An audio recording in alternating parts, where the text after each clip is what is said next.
What's up, guys? Welcome to Ring Chasers, number 3, third episode here, where we break down the New England Patriots, everything you guys need to know. I'm joined by my co-host, Corey Walsh. Corey, how you doing tonight? Good, Tanner. How's it going? The Red Sox gave up a leadoff triple to start the game. They're losing 1-0, so it's probably better I'm doing this for the next half hour, so I don't watch that. But hopefully when I turn the television back on, the Red Sox have a lead. Because I'm pretty pissed off at them. But we're talking Patriots tonight, so can't get much better than that. Positive vibes only.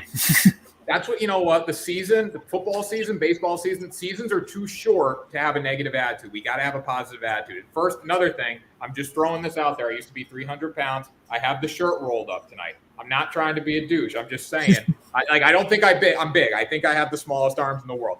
But I'm just doing it because if it wasn't, the jersey would be down to here because it's that big on me. Just throwing that out there. But I'm about to talk about the Patriots. We're going to get right into it tonight. Yeah, I mean, people, I'm gonna get heckled for that. So I'm just throwing it out there, disclaimer, so I can clip it and tweet it back at people after the show. Smart. Cover your bases, honestly.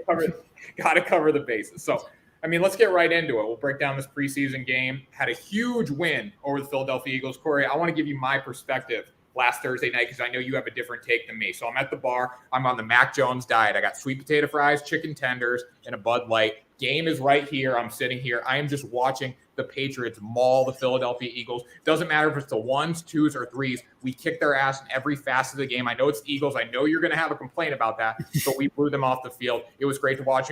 Back in the day when I used to play football as an offensive lineman, when I wasn't washed now, just being a little freaking podcaster, I used to look across the line at the defensive lineman, look them in the eyes. There was a point in the game when they didn't want it anymore. The Philadelphia Eagles had that all night. I know it's a preseason game, but still, it's got to feel good for this team going into week 3 of the preseason and then going into week 1 when we open up against Miami. What's your thoughts?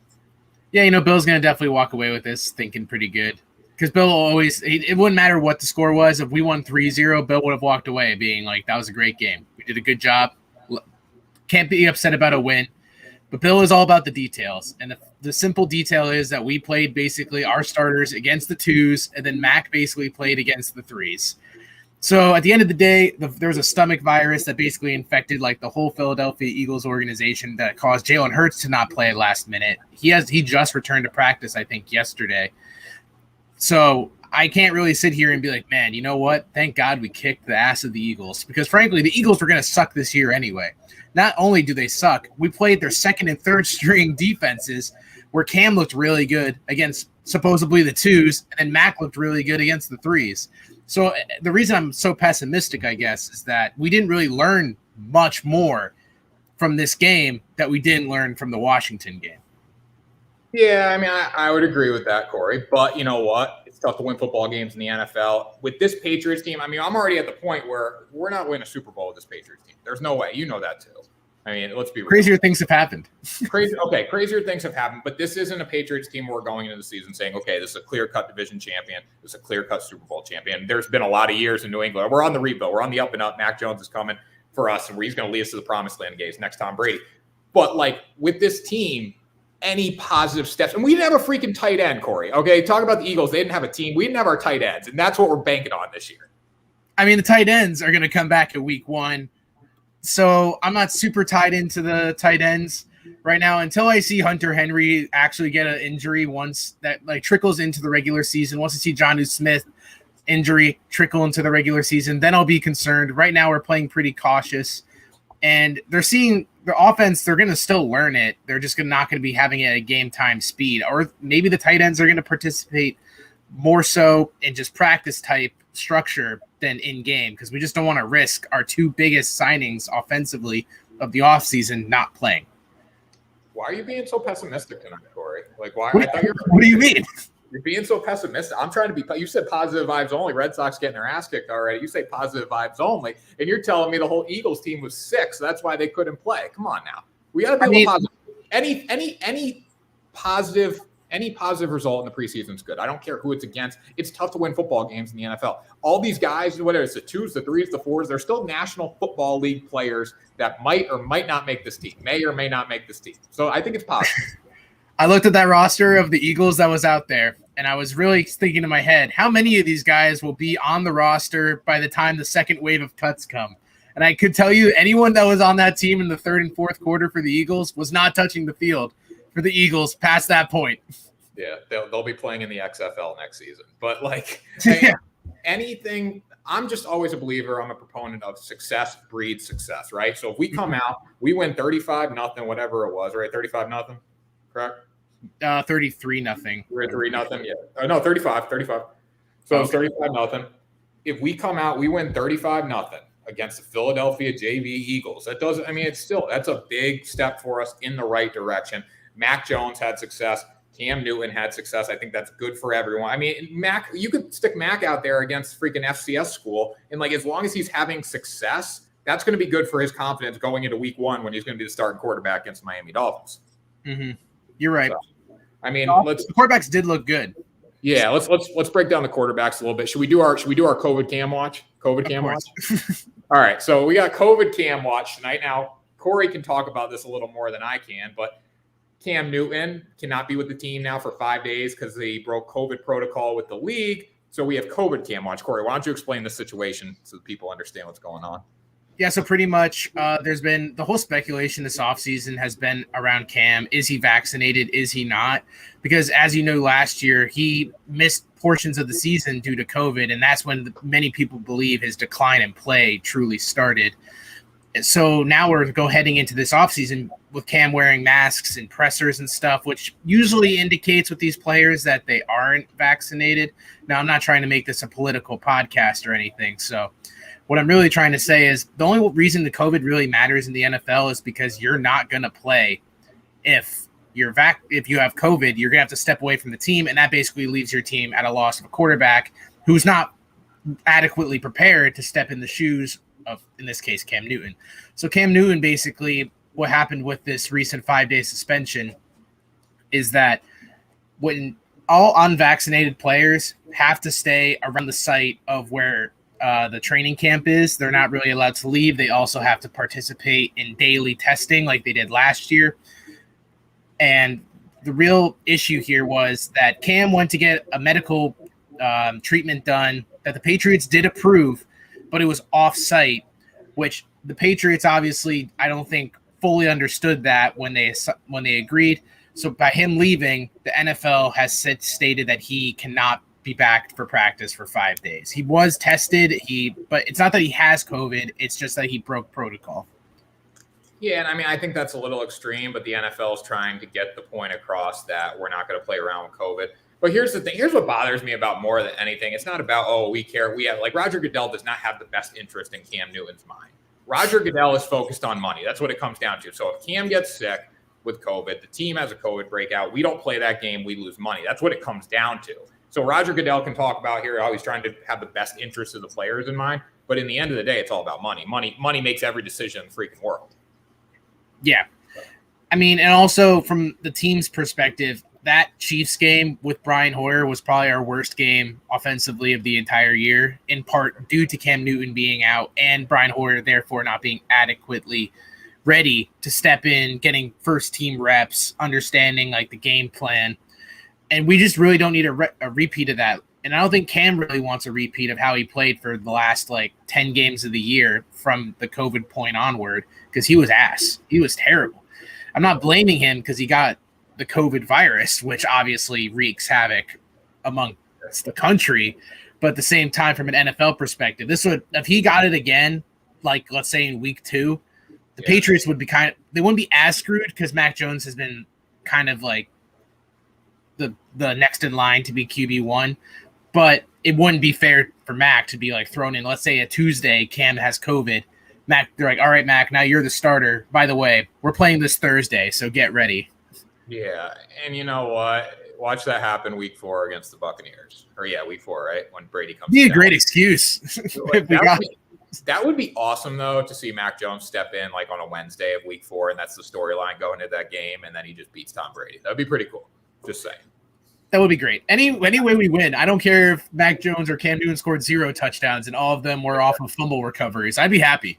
Might have to the way we're low. We don't look very.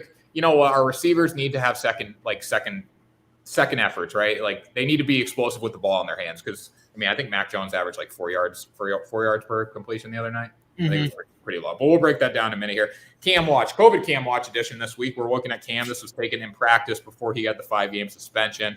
Kind of looks a little dazed. So as just a reminder, guys, we rank them. We'll start with 0 to 10. 0 is like, I'm happy. 10 is like, I hate life.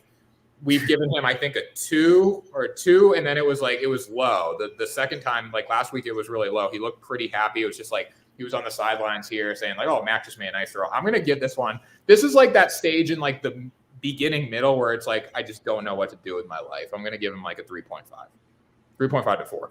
I'm gonna say Cam's at like a 5 or 6. Wow. If I had to get inside his psyche, because he's like.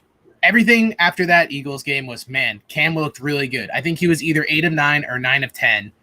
He looked pretty crisp in the game. It looked like he got his arm strength back. He was throwing bullets across the field. He was probably feeling really good about himself. The narrative then became, Cam actually looked really good. I can see why the Patriots are kind of sticking towards him being the starter.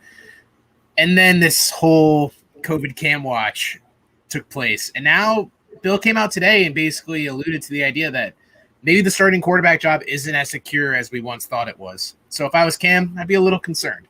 Well, I mean, you missed 5 days of practice. It's like, you're gonna have problems. It's tough to start someone now. Granted, the way the schedule is this year, there's 3 preseason games, so that bye week before week 1. Not really bye week, just a week off. So that I guess that helps Cam Newton a little bit. But like you said, like even if he doesn't get vaccinated, he's still gonna be the backup quarterback. He's still gonna have just as much of a risk of getting COVID and spreading it to the whole team. So that's like an issue too.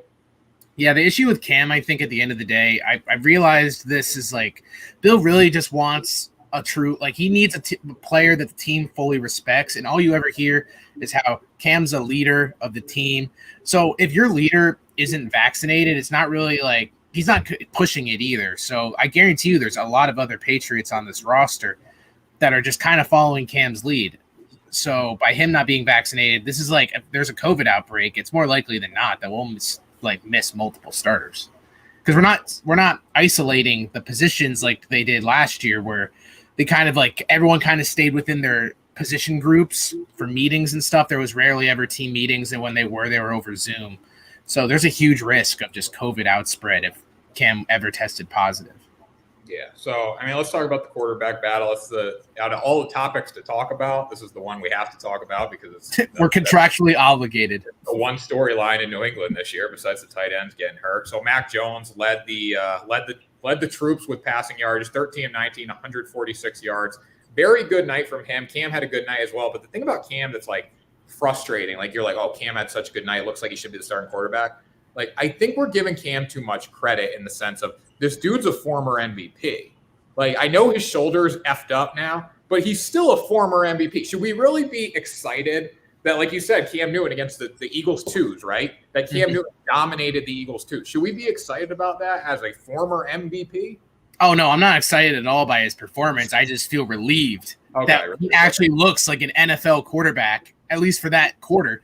Because we haven't seen Cam Newton look like an NFL quarterback for what feels like 2 seasons, going from past New England to the Carolina season before that.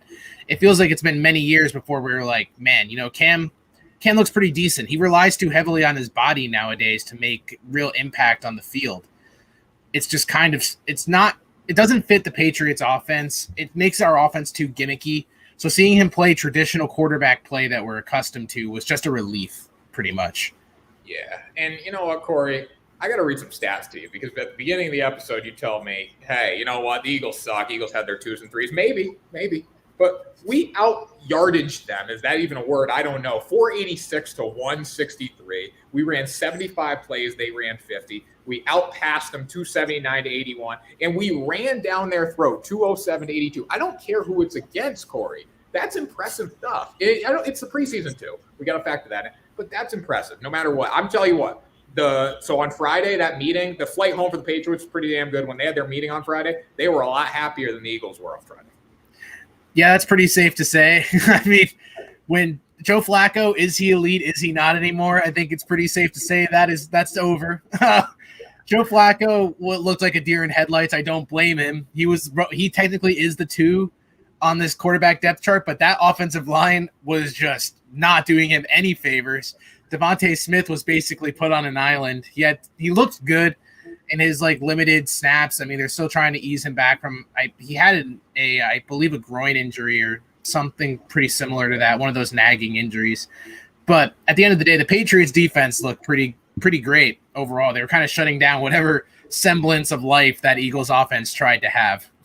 Yeah, definitely. So Mac Jones, 13-19, 146, 7.7 average. Someone told me he averaged like 4 yards a pass. That's so wrong. And you know what, too? Who cares if it's 4 yards a pass? He's efficient as hell. That's what matters. But he wasn't. It was 7.7. Cam Newton, 8 of 9, 103 yards, 11.4 average, 1 touchdown. You even look at Brian Hoyer, though. Brian Hoyer comes in 2 of 3 for 30 yards. 10. I mean, he tore it up, too. Future assistant coach Brian Hoyer, kicking ass, taking names. He was. I mean, you know what? Give Hoyer some credit. I don't know. He doesn't even need time anymore. Just put Mac Jones in the game. Honestly, that's the future. But anyway, I used to be the biggest guy in pumping up Brian Hoyer stock. Like when he went to the Browns and they were 3-0. I had like a 3-0 start under him at one point. I was like, oh my God, finally Hoyer's getting his chance. He's doing great. Then he got hurt. And then ever since then, he's been awful. I've never put a single dollar back into Brian Hoyer's stock. I tried selling it, but I think I took a heavy loss. Yeah, I mean, with Hoyer, it's not even funny. Like, he's just a coach. He's a coach. That's what it comes down to. Mac Jones is the future. Cam looked good. I want to talk about Ramondre Stevenson, though. I mean, like you said, he's playing against the Patriots. 15 carries, 66 yards, 2 touchdowns. The dude's a freaking stud. It's a stud that's never going to leave the stable. Bill's just going to keep him in there, and then we're just going to see him like very sparingly because now Sony Michel apparently became our best pass catcher.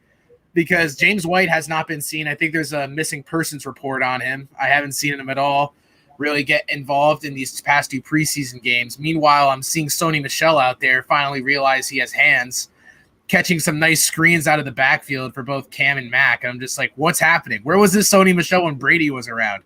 That was always his major gripe, was that we couldn't, like when he was on the field, you knew, all right, they're running the ball or they're just decoy running it. They were never giving him the ball out of like the backfield. And now Ramondre Stevenson shows up and looks like he can do a little bit of both. And suddenly Sony Michel's like, oh, I might actually get cut this year. Might as well give a shit. Well, Sony Michel was on the chopping block heading into the season, which is surprising the way he's looked, like catching the ball at the backfield. But you look at Ramondre Stevenson, like this guy gets me freaking going. You talk about turning me on watching a football game. It's freaking 5'4", whatever, 300-pound Ramondre Stevenson bowling ball. The dude can run a 4-something 40. He can catch the ball in the backfield. He's legit. Like, this is going to be a huge weapon for us. He can pound the ball at the goal line. He can run away from people, as we saw, and he can catch the ball in the backfield. Now, is Sony Michel going to be the premier guy in the backfield probably doing that? Catching the ball out of the backfield. No, it'd be James White probably. If James White shows up, we got to factor that in, right? Oh, well, I think they're just like they signed him back. I didn't think they were honestly going to, but they did. I feel like it's going to just be Damian Harris, and then they're going to try to use Sony Michel in that weird Rex Burkhead type role now, and then James White on third down. I feel like Ramondre Stevenson is so exciting. Like you said, he's been our best offensive player, honestly, in the past 2 weeks. He looks like a Hall of Famer, basically, after the way he's performed. But I feel like knowing Bill, he's going to be like, well, that was really exciting. But Ramondre, you got to go. Well, he's going to play special teams. You know what the Patriots do, though? Like, every quarter of the season, we change our premier running back. Like, so there's going to be a time where Ramondre Stevenson's time is called. Someone's going to get hurt. This dude's going to be legit. I'm telling you, we have an X factor. If we win the Super Bowl, it's because of Ramondre Stevenson. 5 foot. I want to see his height. How big is this dude? I care more about the weight because that dude looks like he would, like, truck you over. But he actually is super elusive. 6 foot 2. I thought he was a lot smaller than that. 6 foot 227. Okay, so like this dude could, but he just looks like a little like interior defensive lineman running the football. Like so that's pretty cool. Sorry, surprisingly elusive too. Yeah, very elusive. Catch the ball, great hands. I mean, just a dude that can make plays. So he makes the LeGarrette Blount comparison feel like it's just super inaccurate because LeGarrette was not that agile. He was just I'm going to run you over and then go back to where I ran you over and step on you again. Yeah, it's definitely not. It's not a LeGarrette Blount kind of back. I mean, he's just. I don't know. It was a good 3rd round pick. I mean, he's a 3rd rounder, right? I think it was. Yeah, and then if we're shouting out other running backs, J.J. Taylor has also looked really good for the Patriots lately. He was, I believe, an undrafted running back we had last year. We cut him towards the end of the year or 2 years ago, and he's come in and looked honestly like he's just going to become James White 2.0. The kid's just elusive. He had a spin move that was all over NFL social media that I was seeing. That kid like broke the ankle of whatever corner was in front of him. He just looks really good. I feel like the Patriots are probably going to head into the regular season with the 5 running backs, which I was not expecting. which just only confirms to me that Brian Hoyer's days as a New England Patriot are coming to an end. Yeah, I mean, you got to make room somewhere for sure. Now you look at the receiving core. Gunner, what a game out of Gunner. 4 receptions, 57 yards, 14.3 average. I mean, N'Keal Harry still shined with 1 reception and 19 yards. And a dislocated shoulder that got popped. No structural damage, though. So don't worry, N'Keal. You're fine. He'll be playing week 1. Just watch it happen. For someone else. I don't know if it's us. When are we going to trade him, though? If we're going to trade him, like, when are we going to trade him? We're not going to be able to trade. Who wants N'Keal Harry? You tell me right now, if you try to sell me as an NFL GM, say I'm the Texans, I'm barren of talent. You tell me sell me N'Keal Harry for a 7th round pick. You sell him to me. I'm going to sell. Okay. I got a dude. You ready I'll pick the phone. You got to pick the phone up. All right. I'm calling you. I'm the GM. Hey, what's up, man? I got a dude here. Not going to tell you his name. I got a dude. 6'4", 225 pounds, elite speed. Okay. You guys got Julio? Elite speed, former 1st round pick. Julio? No, not Julio. No, he's even better than Julio. He's freaking better than Julio. Okay? Mike Evans? No, not Mike Evans. His name's N'Keal Harry. Okay. I gotta go. Actually, I think. Wait. You can't put him in the slot. He can only play number 1 to either side of the field. He'll run you over. He will run you over. He's going to struggle catching the football and probably not going to do much for you. But I'll take him for a 7th and a guy you just cut or you're ready to cut. That's what I would love to. Sorry, I think I just lost you. That was brutal. There's got to be some value. Any dude that's 6'4", 225 that can run a little bit. I mean, the dude straight line speed's not bad. I don't know how well you remember draft history, but I'm getting N'Keal Harry vibe. N'Keal Harry is Justin Blackmon to me at this point. He was in Oklahoma. Yeah, I remember Justin Blackmon. Yeah, elite, and we were really excited about Justin Blackmon when he had Oklahoma State. He was at Oklahoma State. Justin Blackmon. He looked like a physical freak. He was like kind of the same build as N'Keal Harry. And I just think big bodies, if you can't win those 50-50 balls, because like we said last week, he doesn't have elite speed. He's not creating separation. Mac Jones hit him on that beautiful deep ball that went right through his hands. The second one basically in 2 games where Mac Jones actually displays his deep arm accuracy and the wide receiver drops it. I think it was Wilkerson week 1, and then it's N'Keal Harry week 2. And it's so aggravating, especially when it's not insult to injury, no pun intended. N'Keal Harry gets hurt when he drops the ball. Yeah, that ball. Well, you talk about the ball that he threw to Wilkerson. That was down the left sideline, right? Left side. So was this N'Keal Harry one? No, Wilkerson dropped. Yeah, I mean the N'Keal one's bad too, but I'm thinking to the Wilkerson one just because like that was the first like taste I saw of Mac Jones throwing the football. I'm like, this dude's pretty damn good. Yeah, it seems like he only likes throwing deep to the left side now that I think about it. Because that N'Keal Harry one was also to the left. That's what I was trying. Sorry for interrupt. That was what I was trying to point out. Oh, no problem, Corey. You know what? We can interrupt each other. Who gives a shit? All right, let's go. I think I've interrupted you more. That we should take a tally how many times we interrupt each other. You just come in though, Corey. I'm so positive, and you come in like, no, we suck. We suck. I don't think we suck at all. That's not the vibe I'm trying to give off. I'm very much looking forward to this Patriots season. It's just I try not to get I feel like a lot of people try to get too excited about the preseason. And based on that, the Ravens would be undefeated for 5 seasons in a row because I believe they're going 19-0 so far in the past like 6 seasons of preseason. Well, if we were as successful as the Baltimore Ravens were, or they're gonna be this year, I mean, realistically, Ravens probably could. It's gonna be them and the Steelers in the AFC North, right? And the Browns. Yeah, Browns. Yeah, I think the Browns honestly are going to win that division. So yeah, I think last time I looked at the futures, it was Ravens 1, Steelers 2, Browns 3. Ravens. I would slam Pittsburgh under every day. So I mean, we'll look at that. We'll break it down all the AFC divisions next week when we do our betting show. But yeah, I mean, if we go like the Ravens, I'm saying Orioles, we're talking Baltimore in baseball mode. The Ravens are going to be a 10-6, 11-5 team. That's just, or no, we got 17 games this year. I was going to say in 2020. So 10-7 stocks. So 11-6. This is weird. 11-6. It's really weird. It's like it completely changes the way you think. Yeah, so 11-6, 12. I don't know like what's going to be good with 17. Like, is 10-7 good with 17? No, like 10-6 is okay. I mean, based on last year, the teams that were in the wild card were like 10-6, 11-5. I remember like 5 years ago, there were teams that are just 9-7 was kind of the wild card standard, and now it's like the AFC went from being like not that great to being like one of the most competitive ones. They're like just as competitive as the NFC is now. Yeah, definitely. Yeah. So I don't know. It'll be interesting with the 17 games. I mean, I'm excited for it. Obviously, more football.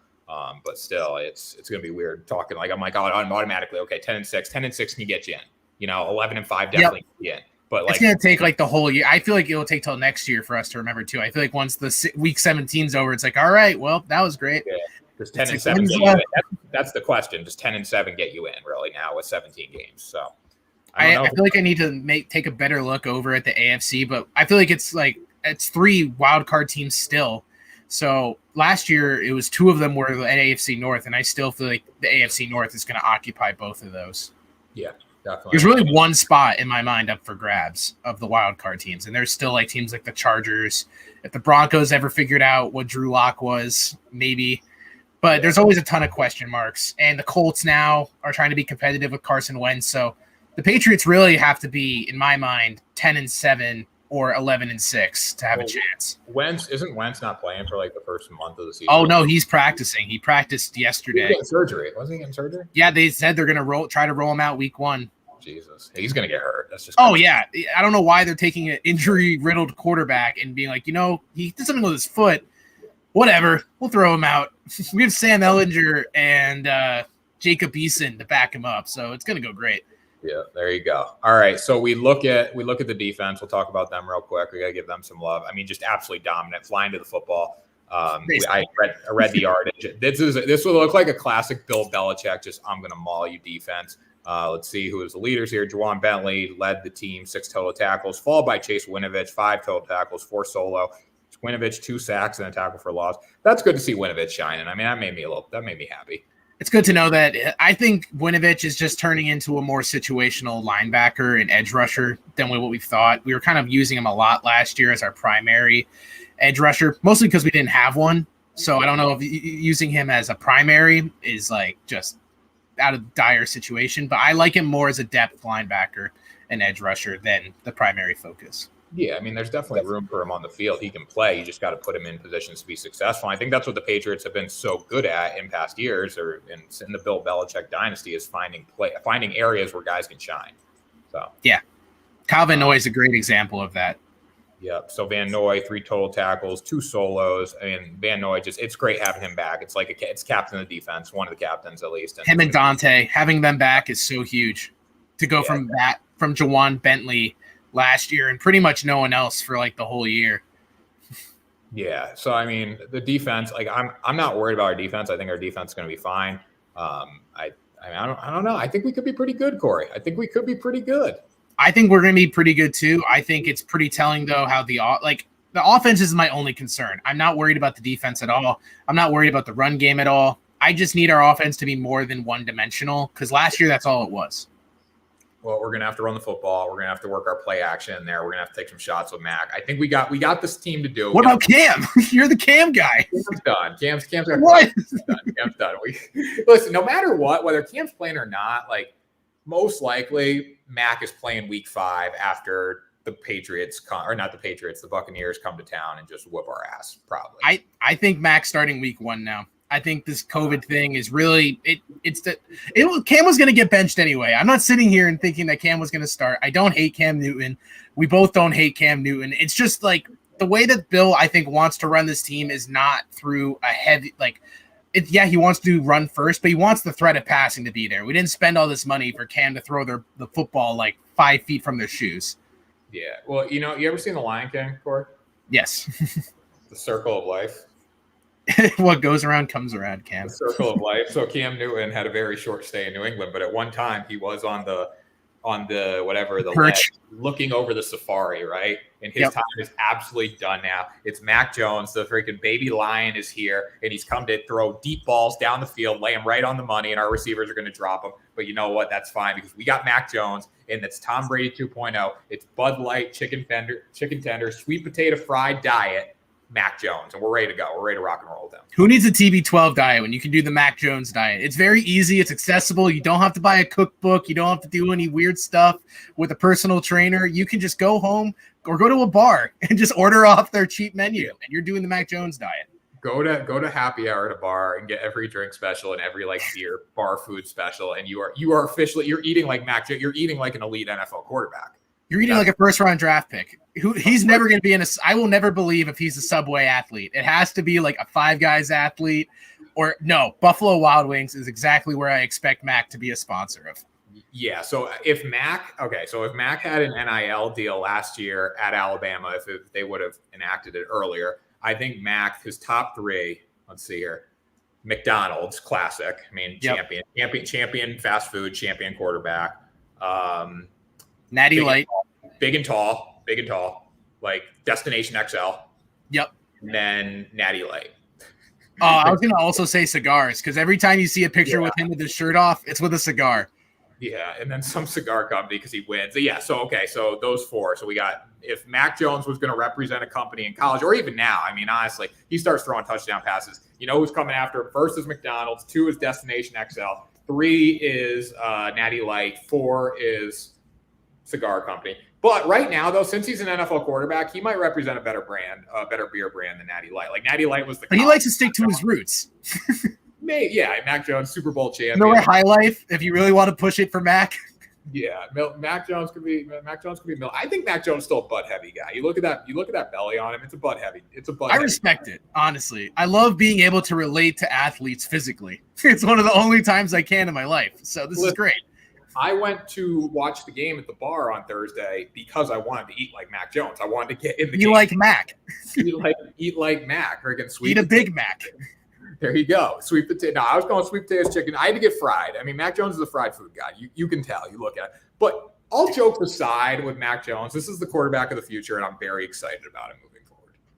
Yeah, and, it's just good. He's around our age, so we're just allowed to be one with the boys. He totally doesn't hate us for these jokes. Not at all. if he watches Ring Chasers, like I'm cool with him hating us for our jokes if he's watching Ring Chasers. But you know what they say, Corey? I'm going to take this back. If you're not for the boys, you're against the boys. So Mac Jones, I mean, we're repping Mac. I know I'm repping Tom Brady right now. But Mac Jones, forever. If your jersey wasn't so freaking expensive, Mac Jones, I would have it right now. I'm waiting until I get paid, then I'm buying your freaking jersey, Mac Jones. My Mac Jones jersey is currently being made in a Chinese factory. So. You know what? I got to do that. Like I just hate. I hate the fact that they take about 6 months to get here from China when you order them. I ordered my Cam one last year, and it only took me like 2 weeks or 3. It wasn't too bad. You might get it by the time he starts. Okay, so I gotta look into the China thing. They come with like real tags. It's like they're legit jerseys. Yeah, you would like never know, honestly, unless someone like came with a magnifying glass and was just like, "Wait a minute, that stitch isn't in the proper seam." And you're just like, all right, well, sorry. Your Nike stuff is like $500, and it's not sewn. It's that weird plastic fabric type thing. Yeah. So we're going off topic here, I guess, a little bit. Who cares? This was like the last. This is really good podcasting stuff, by the way. Once we start talking about the shirts that they can't see. This was like the last. No, they got to watch the YouTube. If you're listening to this on Spotify or Apple, go over to YouTube, watch it on there. It's much better. All right, because you get to see us. You get to see me flexing. Let's go, my little arms. This was like the best jersey that I've ever had, and it's a 3XL when I was 340 pounds, and now I'm like not 340 pounds. So again, I look like a tool for wearing it. But what are you gonna do? Flex. But like casual flex, no big deal. But anyways, like the jerseys, like the material is so much better. But the Chinese jerseys are great because they're like $20, and I got to order. But Mac Jones. Maybe we'll order them at the same time, and then we'll see who comes in faster. If you order them at the same time, too, you get a better rate. So, like, if they're already at 20, like, if you and me order them together, they'll drop them down to, like, 17 for us. Like, that's we actually make money when we buy them in bulk. You make money, and you resell them. Yeah, definitely. So, all right. Anyways, so we got to talk about final preseason game. I mean, we don't really need to break it down much, but what's the one thing you're looking for? I'm looking for – I want to see more from the wide receiver core, the starters. Like, I want to see more from Aguilar, Bourne. I don't need to see any more from Myers. Myers looked just as good as he did last year. I'm not expecting to see the tight ends either. I always hate that we play the Giants in preseason because it just reminds me of 07 and 11. Every time, I'm like, what's Bill's fascination with playing the Giants as our last our preseason game every year? But now it's because he has Joe Judge there, and he's boys with Joe Judge. Yeah. So that makes sense, I guess. But, yeah, what I'm looking for is just the wide receivers. All right, we'll go back to wide receivers in a minute here. But do you think he has control? Like the Patriots have control over that? That's like just a set deal because they played each other. They've been playing each other for like years. I know they have a decision over who they have joint practices with. I don't know necessarily. I think there has to be some deal that the Patriots and Giants have to play each other in the last preseason game because it has honestly happened for as long as I can remember for preseason. I don't remember us playing the NFC East in its entirety for every preseason game either. So there has to be something. Next podcast, leading topic, why do we play the Giants every preseason game? Yeah. If you guys have any questions, just ask us and we'll get them answered. We need show segments. But anyways, I think, it's got to be because it's in New York and it's close. Like, that's probably why he likes doing it. Like, that's a really good point. Yeah, you don't have to fly anywhere the last week of the preseason, so it does work out there. You can cut guys. You can cut them up before the bus ride home. It's like, don't get on the bus. Why? Don't ask. Here's the plane ticket. You're going to JFK and you're flying back home. All right, so I'm looking forward to the receivers. I want to see them shine a little bit. I want to see Ramondre Stevenson keep just dominating. That'll be cool. But I mean, would it be a episode of Ring Chasers if I didn't say I want to see Mac Jones come out and command the offense as the starting quarterback and just go win the job, Mac. You got the opportunity this week in joint practice. You got the opportunity on Thursday night. Go win the freaking job. If Mac does that, it's pretty safe to say that we won't find a picture for Cam watch because Cam will be in a bunker crying if Mac Jones steps out. You know what we'll do? Will be the next Cam watch because there's going to be this. It'll be him in the press conference, with the mask on, and we'll read the eyes. Yeah. See how much pain is in those pupils. There's going to be a lot of pain in those pupils. But anyway, so yeah, I mean, we'll join us next week. We'll be breaking down the Giants game and we'll be looking ahead to. So yeah, next week we're going to break down the Giants and we're going to do our betting show. So Corey, you came up with this idea. So why don't you explain those? Yeah, it's going to be pretty sweet. If you use the Caesar Sportsbook, which you should. I don't know why you aren't if you're listening to this. But pretty much we're going to be going through the lines and recommending our recommendations on what you should be bidding on. Over-unders, player props, maybe the color of Gatorade. It's not the Super Bowl, but we'll see. We'll throw a preface out there. I get too many death threats for my baseball bet. So if you're going to have those, just go to baseball. I'll just bank them all in there. But yeah, so we're going to be breaking down the betting lines courtesy of Caesar Sportsbook. Now, Caesar Sportsbook, New Jersey, Indiana, Michigan, Colorado, Iowa, Illinois. That was 7. Lock it up. Caesar Sportsbook, Sports20 RF promo code, risk-free bet up to $5,000, guys. Use it on the Patriots. Use it on week 1 on the Patriots. Use it week 4 on the Patriots. Use it week 4. Lock it up right now. Tom Brady. We're going to beat Tom Brady week 4. Mac Jones beats Tom Brady. The odds should be pretty generous. If you pick the Patriots.